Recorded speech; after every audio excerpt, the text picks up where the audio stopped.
Hi friends, இன்றைக்கி நம்ம சேனலில் ஒரு சூப்பரான ரொட்டீன் vlog தான் நான் உங்களோட ஷேர் பண்ணிக்க போகிறேன். இந்த vlogல நான் ஷேர் பண்ணக்கூடிய விஷயங்கள் கண்டிப்பாக உங்களுக்கு யூஸ்ஃபுல்லாகவும் இருக்கும், இன்ட்ரெஸ்டிங்காகவும் இருக்கும். வாங்க வீடியோக்குள்ளே போகலாம். Welcome to me and my life. நான் உங்கள் பிரியா. இந்த vlog பார்த்தீங்கன்னா ஒரு அழகான பூஜையோடு ஸ்டார்ட் பண்ணுறேன். ஸோ தட் கொஞ்சம் பார்க்குறதுக்கு உங்களுக்கும் பாசிட்டிவ் வைபோடு இருக்கும் இல்லையா? அதனால இதுக்கப்புறம் மந்த்லி க்ராசரிஸ் ஆர்கனைஸ் பண்ண வேண்டிய வேலை இருக்குது, குக்கிங் இருக்குது, இந்த மாதிரி குட்டி குட்டி வேலைகள்லாம் இருக்குது வீட்டில் ரொட்டீனாக பண்ணக்கூடிய விஷயங்கள்.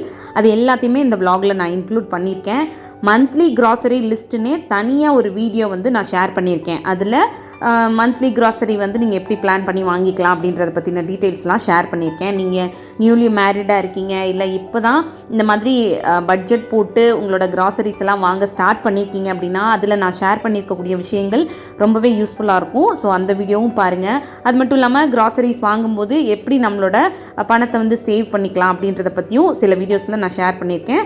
அந்த வீடியோஸோட லிங்க்ஸும் நான் இந்த வீடியோ டிஸ்கிரிப்ஷன் பாக்ஸில் கொடுக்குறேன். அப்புறம் நம்மளோட சேனலில் நான் இது வரைக்கும் ஷேர் பண்ணியிருக்க வீடியோஸ் எல்லாம் இருக்குல்ல, அதில் நான் கொடுத்துருக்கக்கூடிய டீட்டெயில்ஸ் இன்ஃபர்மேஷன்ஸ் இதெல்லாம் உங்களோட லைஃப்பில் ஏதோ ஒரு இடத்துல யூஸ்ஃபுல்லாக இருக்கும் அப்படின்ற நம்பிக்கையோடு தான் நான் ஷேர் பண்ணிகிட்ருக்கேன். அதுக்கான சப்போர்ட்டும் நீங்கள் கொடுக்குறீங்க. அதை பார்க்கும்போது எனக்கு ரொம்ப ஹாப்பியாக இருக்குது.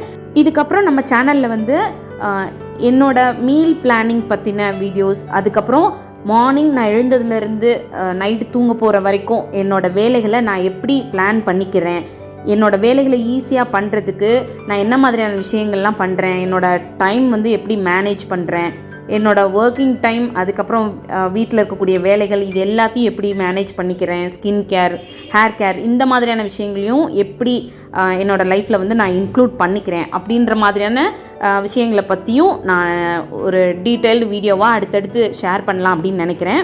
ஸோ அந்த வீடியோஸ்க்கும் உங்களோட சப்போர்ட் இருக்கும் அப்படின்ற ஒரு நம்பிக்கையோட அந்த வீடியோஸை ஷேர் பண்ணலாம் அப்படின்னு யோசித்து வச்சுருக்கேன். கண்டிப்பாக உங்களோட சப்போர்ட்டை நான் எதிர்பார்க்கலாமா? அப்புறம் இன்றைக்கான வீடியோ என்ன அப்படின்னு பார்த்தீங்கன்னா, லாஸ்ட்டு நம்ம ஷேர் பண்ணியிருந்த வீடியோவோட கண்டினியூஷன் தான் இந்த வீடியோ.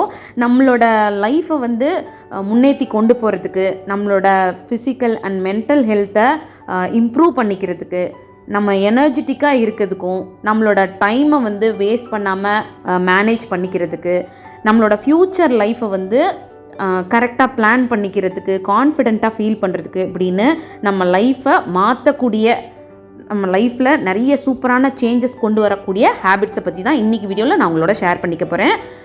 வீடியோக்குள்ளே போகிறதுக்கு முன்னாடி ஒரு சின்ன ரிக்வெஸ்ட், நீங்கள் வீடியோ பார்த்துட்டு இருக்கும்போதோ இல்லை பார்த்து முடிக்கும் போதோ இதில் இருக்க கண்டென்ட் உங்களுக்கு பிடிச்சிருந்துச்சு அப்படின்னா மறக்காமல் இந்த வீடியோ கீழே இருக்க லைக் பட்டனை கிளிக் பண்ணிக்கோங்க. நீங்கள் அப்படி கொடுக்க போகிற அந்த குட்டி குட்டி லைக்ஸ் எல்லாமே இன்னும் நல்ல நல்ல கண்டென்ட் நான் உங்களோட ஷேர் பண்ணிக்கிறதுக்கு எனக்கு கொஞ்சம் மோட்டிவேட்டிங்காக இருக்கும். ஃபர்ஸ்ட் டிப் என்னென்னா, ஃபினான்ஷியலி இண்டிபெண்ட்டாக இருக்குது. இது நம்மளோட லைஃப்பை நம்ம முன்னேற்றிக்கிறதுக்காக ஹெல்ப் பண்ணக்கூடிய ஒரு விஷயம்.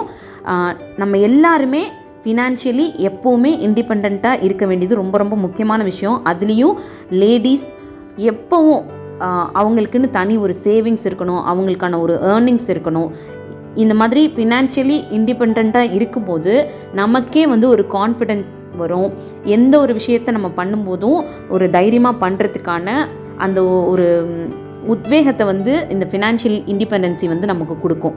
ப்ளஸ் நம்ம ஃபினான்ஷியலி இண்டிபெண்ட்டாக இருக்கும்போது நம்ம வீட்டில் இருக்கக்கூடிய மெம்பர்ஸ் நம்மளை எல்லா விஷயத்துலையுமே ரெகக்னைஸ் பண்ணுவாங்க, அப்ரிஷியேட் பண்ணுவாங்க, நம்மளை ப்ரௌடாக ஃபீல் பண்ண வைப்பாங்க. அவங்களுமே நம்மளை நினச்சி ப்ரௌடாக ஃபீல் பண்ணுவாங்க. நம்ம வீட்டில் இருக்கக்கூடிய ஒவ்வொரு முக்கியமான டெசிஷன்ஸ்லேயும் நம்மளோட பங்கும் இருக்கணும் அப்படின்றதுக்கு அவங்க இம்பார்ட்டன்ஸ் கொடுக்க ஆரம்பிப்பாங்க. இந்த மாதிரி நிறைய விஷயங்களில் இந்த ஃபினான்ஷியல் இண்டிபெண்டன்சி நமக்கு ரொம்பவே ஹெல்ப் பண்ணும். அது மட்டும் இல்லாமல் நம்மளோட தனிப்பட்ட ஒவ்வொரு சின்ன சின்ன தேவைகளுக்குமே நம்ம ஒருத்தரோட கையை எதிர்பார்த்துட்ருக்க வேண்டிய அவசியம் அங்கே இருக்காது. ப்ளஸ் நம்ம லேடிஸ் ஏர்ன் பண்ணி நம்மளோட வீட்டுக்கு, நம்மளோட குடும்ப தேவைகளுக்காக, ஹஸ்பண்டுக்கு, பிள்ளைங்களுக்கெல்லாம் ஃபினான்ஷியலாக சப்போர்ட் பண்ணும் பொழுது அந்த குடும்பத்தோட வாழ்க்கை தரம் அடுத்த லெவலுக்கு உயர்றதுக்கும் சரி, அவங்களோட வேலைகளை பீஸ்ஃபுல்லாக பண்ணுறதுக்கும், மைண்ட் ரிலாக்ஸாக பண்ணுறதுக்கும் இந்த ஒரு விஷயம் அவங்களுக்கு நம்ம மென்டலி சப்போர்ட் பண்ணுற விஷயமாகவும் அமையும். ஸோ லேடிஸ் எப்பொழுதுமே தனக்கான ஒரு ஏர்னிங்ஸ் ஜென்ரேட் பண்ணிக்கிற மாதிரி ஒரு வேலை வாய்ப்பை தேடிக்கிறதோ, இல்லை ஒரு சின்ன பிஸ்னஸ் வீட்டிலேருந்து பண்ணுறதோ பண்ணிவிட்டு அது மூலமாக ஒரு ஏர்னிங்ஸும் சேவிங்ஸும் பண்ணிக்கோங்க. ரெண்டாவது விஷயம், உங்ககிட்ட யார் என்ன ஒரு விஷயம் கேட்டாலும் இல்லை எந்த ஒரு விஷயம் சொன்னாலும் எல்லா விஷயத்துக்குமே எஸ் அப்படின்ற ஒரு வார்த்தையை சொல்லி பழகாதீங்க. அது நீங்கள் வேலை பார்க்குற இடத்துலையா இருந்தாலும் சரி, வீட்லையா இருந்தாலும் சரி, எந்த விஷயத்த உங்களால் பண்ண முடியுமோ அதுக்கு மட்டும் எஸ் அப்படின்னு சொல்லி பழகுங்க. நம்மளால் முடியாத விஷயத்துக்கெல்லாம் சரி சரி சரின்னு சொல்லி எல்லா வேலையும் நம்ம இழுத்து போட்டு வச்சுக்கிட்டோம் அப்படின்னா, நம்மளால் அந்த விஷயத்தை செய்ய முடியாமல் போய் ரொம்ப ஸ்ட்ரெஸ் ஆகிறதோட மட்டும் இல்லாமல் நிறைய விஷயங்களை பண்ணும்போது மென்டலி நம்ம ரொம்ப ட்ரைன் அவுட் ஆகிடுவோம். ப்ளஸ் ரொம்ப உடம்பளவுலையும் டயர்ட் ஆயிடுவோம். ஒரு எக்ஸாம்பிளுக்கு நான் என்னையே சொல்கிறேன். இதெல்லாம் நான் கொஞ்ச நாளைக்கு முன்னாடி வரைக்கும் பண்ணிகிட்டு இருந்த விஷயந்தான். வீட்டில் பார்த்திங்கன்னா காலையிலேருந்து நைட் வரைக்கும் எனக்கு ஒரு சில வேலைகள் இருக்கும். அதெல்லாம் செஞ்சு முடிச்சுட்டு ஒரு ஈவினிங் டைமில் வந்து நைட்டுக்கு ஏதாவது சாப்பாடு ப்ரிப்பேர் பண்ணணும் அப்படின்றப்போ ஒரு சில நாட்களில் எனக்கு ரொம்ப டயர்டாக இருக்கும். அந்த நேரத்தில் நைட்டு என்ன ப்ரிப்பேர் பண்ணுறேன்னு என் ஹஸ்பண்ட் கேட்கும்பொழுது, சரி எதுக்கு வெளியில் போய் வாங்கணும், அதை வெளியில் ஆர்டர் பண்ணி சாப்பிடாட்டி என்ன, வீட்டிலே ஏதாவது ரெடி பண்ணிக்கலாம் சிம்பிளாக அப்படின்னு சொல்லிட்டு, சரி நான் ரெடி பண்ணுறேன் அப்படின்னு சொல்லிட்டு எழுந்திருப்பேன். அப்போது என் ஹஸ்பண்ட் சொல்லுவாங்க, எனக்கு வந்து உன் ஃபேஸை பார்க்கும்போதே தெரியுது ரொம்ப டயர்டாக இருக்குன்னு. உன்னால் இப்போ போய் அந்த வேலையை பண்ணுறது இன்னும் உடம்ப டயர்டாக்கும் அப்படின்றதும் தெரியும். அப்புறமே ஏன் வந்து நான் வந்து அதை பண்ணுறேன் அப்படின்னு சொல்லிட்டு போகிறேன். அதை வந்து பண்ணாத. உன்னால் முடியல அப்படின்னா, என்னால் முடியல இன்றைக்கி வெளியில் ஆர்டர் பண்ணிக்கலாம் அப்படின்னு சொல்கிறதுல என்ன இருக்குது உனக்கு? அப்படி நீ பண்ணுறதுனால உன்னோட உடம்பை இன்னும் நீ டயர்டாகிக்கிற, ப்ளஸ் உனக்கு அதுவே வந்து கொஞ்சம் ஸ்ட்ரெஸ் ஆகிற மாதிரி இருக்கும் அப்படின்னு சொல்லுவாங்க. ஸோ அதெல்லாம் கேட்கும்பொழுது தான் எனக்கே தெரியும், ஆமாம்ல இது அவர் சொல்கிறது கரெக்டு தானே. என்னால் அந்த டைமில் முடியாதப்ப இன்னும் என்னை கஷ்டப்படுத்தி அந்த வேலையை பண்ணும்போது என் உடம்பு இன்னுமே டயர்டாகும். ப்ளஸ் எனக்கு ஒரு சின்ன இரிட்டேஷனோ ஒரு ஸ்ட்ரெஸ்ஸோ அந்த இடத்துல க்ரியேட் ஆகும். அதை அவாய்ட் பண்ணிக்கலாம்ல. ஸோ இந்த மாதிரி சமையல் வேலைன்னு இல்லை, எல்லா வேலைகள்லையுமே சொல்கிறேன். ஸோ வீட்லேயா இருந்தாலும் வேலை பார்க்குற இடங்கள்லையா இருந்தாலும் நம்மளால் எந்த விஷயத்தை கரெக்டாக அதை பண்ண முடியும், மைண்ட்ஃபுல்லாக அந்த விஷயத்தை சரியாக பண்ணி கொடுக்க முடியும் அப்படின்ற விஷயத்துக்கு மட்டும் ஓகேன்னு சொல்லுங்கள். அதை மட்டும் பர்ஃபெக்டாக செஞ்சு முடிங்க. இப்படி நம்ம எல்லா விஷயத்தையும் இழுத்து போட்டு பண்ணாமல் நம்மளால் முடிஞ்ச வேலைகளை மட்டும் எடுத்து கரெக்டாக பண்ணும்பொழுது நம்ம ஃபிசிக்கலி மென்டலி ரொம்ப ட்ரைன் அவுட் ஆகாமல் டயர்ட் ஆகாமல் இருப்போம். ப்ளஸ் நம்ம அந்த குறிப்பிட்ட வேலைகளை மட்டும் பண்ணுறதுனால அந்த வேலைகளில் கவனச்சிதறல் இல்லாமலும் சரியாக செஞ்சு முடிக்க முடியும். மூணாவது நான் சொல்ல போகிற டிப் என்னென்னா, நம்மளோட வாழ்க்கையை எப்போவுமே ஒரு மாதிரி லைவ்லியாக குட்டி குட்டி சந்தோஷங்களோட எடுத்துகிட்டு போகணும் அப்படின்னு விருப்பப்பட்டோன்னா இந்த ஒரு விஷயத்த பண்ணலாம். லைஃப்பில் சின்ன சின்ன ஒரு செலிப்ரேஷன் எப்போவுமே இருக்கணும்.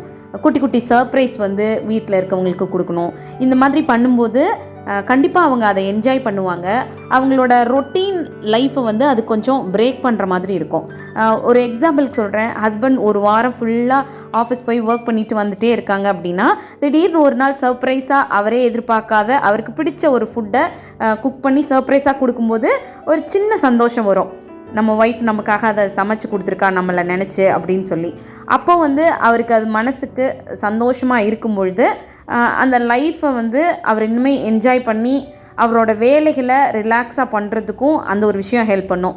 லேடிஸாக இருக்கீங்கன்னா வாரம் ஃபுல்லாக வேலை பார்த்துக்கிட்டே வீட்டில் இருக்கவங்கள கவனிச்சிட்டே இருக்காமல் வாரத்தில் ஒரு நாள் எப்போவுமே நம்ம வீட்டில் ஒரு டைம் வந்து சமையலுக்கு கொஞ்சம் பிரேக் கொடுத்துட்டு வீட்டில் இருக்க எல்லோரும் வெளியில் போய் ஒரு டின்னர் சாப்பிட்டுட்டு ஒரு மூவி போயிட்டு வர்றதோ இல்லை பக்கத்தில் ஏதாவது கோயில் போயிட்டு வர்றதோ, இதை வந்து வாரத்தில் ஒரு நாள் இந்த ஒரு விஷயத்த ரெகுலராக பண்ணணும் அப்படின்னு நம்ம வீட்டில் இருக்கவங்க எல்லோரும் சேர்ந்து அது ஒரு பழக்கமாகவே கொண்டு வந்துட்டோம் அப்படின்னா வீட்லேயும் வெளியிலையும் போய் வேலை பார்த்துட்டு வர எல்லாருக்குமே இந்த ஒரு சின்ன சின்ன சந்தோஷங்கள் வந்து அந்த வாரம் முழுவதும் நம்மளோட வேலைகளை நம்ம பிரிஸ்காக பண்ணுறதுக்கு நம்மளை மென்டலி ஃபிசிக்கலி அப்புறம் இமோஷ்னலி ரொம்பவே பூஸ்ட் பண்ணக்கூடிய விஷயங்களாக அமையும். ஸோ அவ்வளோதான். இந்த மாதிரி குட்டி குட்டி விஷயங்களை உங்கள் லைஃப்பில் ட்ரை பண்ணி பாருங்கள். உங்களோட லைஃப்லேயும் நிறைய சூப்பரான சேஞ்சஸ் வரும். இன்னொரு யூஸ்ஃபுல்லான வ்ளாகோட உங்களை மீட் பண்ணுறேன். தேங்க்யூ.